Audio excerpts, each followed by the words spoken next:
Ayol trenajyorni velosipedga o'tiradi va qattiq pedal bosishni boshlaydi, lekin uning oyoqlari qulflanib qolganligi va o'rindiq asta-sekin ko'tarilib, uning orqasiga qattiq bosilayotganini sezmasdi. Sezgan payt yordam bering deb qichqiradi. Ayol biror narsa noto'g'ri ketayotganini his qiladi va ko'tarilish jarayonini qo'lda bekor qilishga harakat qiladi, ammo qo'llari yetmasdi. Oyoqlari cho'zilib borayotganini va tanasi ikkiga bo'linish arafasida ekanligini ko'rib, u faqat yordam so'rab qichqirishdan boshqa iloji yo'q edi. Ammo xonadagi ovoz tashqariga chiqmas edi. Uning ovozini yigit eshitmasdi. Bu orada yigit massaj kreslosiga o'tirgan edi, ammo to'satdan qurilma boshqaruvdan chiqib, massaj kreslosi uni tanasini siqib oladi.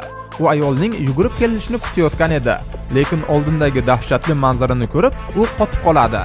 Yigit ozod bo'lishining yagona yo'li kresloning elektrini uzish edi, lekin ayol rozetkaga qo'l tekkizishi bilanoq kuchli elektr uni uzoqqa uloqtirib yuboradi. Keyingi soniyada yigit kreslo